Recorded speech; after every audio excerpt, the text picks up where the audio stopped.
Italian fast fashion has become the center of a violent struggle between Chinese mafia groups operating in the country. In April 2025, a Chinese gangster was shot dead in Rome. Zhang Dayong was the victim of what is believed to be a professional hit. But police suspect his murder is tied to a long-standing turf war between Chinese syndicates for control of Italy's textile and fashion industries, the so-called War of Hangers. So in the last 5 to 10 years, Chinese criminal groups have really tried to monopolize everything that happens after the clothes are also produced. So transport, warehousing, and even something that sounds kind of trivial, which is in fact the clothes hangers. And why? I think is probably the most important question to ask, because they're sold in enormous volumes. Different prosecutors in Italy have explained that in simple math. So if you, for example, move the price from 27 cents to 6 cents per hanger, but you handle, of course, millions of units, you generate incredibly huge profits. And whoever controls the market of hangers definitely also controls a big slice of the fast fashion chain. From 2022, 2023, we start seeing a pattern of violence that is linked to this competition, to this struggle. So stabbings, arson attacks, shootings also in this little town in Prato, and also in other cities like Rome. So Italian investigators describe it as a conflict between rival Chinese groups that are often linked to the very popular triad-type structures, who are definitely fighting for some sort of monopoly over the logistics and also the hunger supply across Italy, but also outside Italy in some parts of Europe. That was Ruggero Scaturro, senior analyst with the Global Initiative Against Transnational Organized Crime, and who has been looking into the role of foreign actors operating in Italy. To sum it up, when you hear the war on hangers, meaning in Italian, le guerre delle grucce, think of it as shorthand for a broader battle inside Chinese organized crime in Italy, using a very specific industrial niche, which is in fact hangers, and in general the fashion logistics that is used as a source of power, as a source of violence. Investigators say Dayong, the victim of the shooting in Rome, was working under Zhang Naizhong, the alleged mastermind of a sprawling criminal enterprise who is currently on trial in Florence. He has been accused of threatening and using violence against Chinese company owners to gain control over much of the distribution market. Naizhong returned to China following pre-trial custody in 2018 and has pleaded not guilty. There is one landmark operation by the Italian police called China Truck that shows how Chinese groups have built almost a monopoly on road transport for specifically, almost exclusively, Chinese firms across Europe, using intimidation, threats, and different forms of violence.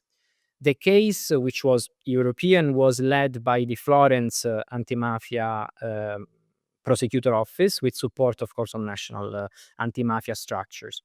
These organizations, or Chinese criminal networks operating particularly with a base in Florence, tend to be more closed and ethnic than even the Italian mafias, for example. So they rely heavily on language, and by language, of course, I also mean Chinese dialects, family, of course, and regional ties, particularly in Tuscany, people from Zhejiang and Fujian. This, of course, has implications for investigations, because it's definitely not easy for law enforcement, Italian law enforcement, to infiltrate. Foreign criminal actors are well established in Italy, with a score of 7.5 out of 10 on the Global Organized Crime Index. Chinese criminal groups in the country often specialize in extortion, illicit money transfers, and the methamphetamine trade. Chinese criminal actors in Italy are definitely not that visible in the streets, but are very present and also powerful in the background, where they're very able to move money, goods, and also people. So, what is new rather than the presence is the recognition of these groups as full-blown mafia-style, mafia-type associations. The China truck investigation that I was referring to, that was launched in 2010, and then it was formalized with arrest in 2018. So it took Italian authorities 8 years to come up with some arrests. Was in fact a turning point, because it showed for the first time a sophisticated organization that was controlling transport, extortion, sexual exploitation, gambling in Italy as a base, but also with connections in other European Union countries. And also more recent proceedings in Prato and Florence that are linked to the war of the Angers confirm that that in general, that at least these groups that have been investigated are not small gangs, but are rather structured and also transnational groups. So if we look at the timeline, the presence of Chinese criminal networks in Italy, minimum 20 to 30 years. But the serious recognition and also the anti-mafia action against them is mainly in the last 10 years. So they're not new, but only recently they have been treated on the same level as, of course, Italian traditional mafias, Cosa Nostra, Ndrangheta and Camorra, in legal and also in investigative terms, but also to other foreign criminal networks, which are instead probably more popular, or at least more visible. There are different reports from the Italian police that over the years have shown that foreign mafias, including Chinese, but also Albanian, Nigerians, they do not longer learn from Italian mafias. This is in general the narrative in Italy. Whenever there is a foreign criminal network, it's always working for the Italians, and then maybe if they're good enough, they go about their own ways. What we see instead, at least with the Chinese, we see them negotiating with Italian mafias as equals. Of course, not in general, but definitely when interests overlap, especially when, of course, there is profits and in specific markets like drugs, like counterfeits. Second, in relation to this, whenever there is cooperation, well, it seems that this is never hierarchical, but it's always functional. So, for example, Chinese networks may rely on the Ndrangheta or the Camorra to move goods through, for example, certain ports, certain nodes, say Gioia Tauro in Calabria with the Ndrangheta, or the port of Napoli when it comes to the Camorra. On the other side, though, Italians may use at the same time Chinese run logistics and money transfer systems to move, of course, not only the goods internationally, but also cash. Italian mafias, however, do not, of course, disappear from this picture. They are more like powerful neighbors in the same criminal ecosystem that occasionally cooperate, but that rarely go to war with each other directly. It's simply not convenient. Chinese syndicates also play a leading role in the trade in counterfeit goods in Italy. As well as fake designer clothes and accessories, Italy is also a destination, source, and transit country for counterfeit goods, including electronics, pharmaceuticals, and food products, with a score of 6 out of 10, which is higher than the global average. For Chinese networks, counterfeiting and fast fashion logistics are particularly attractive in Italy because they build control over infrastructures, so warehouses, trucks, shipping agents, freight forwarders, and so on. And also, they generate, of course, huge cash flows that can be mixed then with the illicit trade.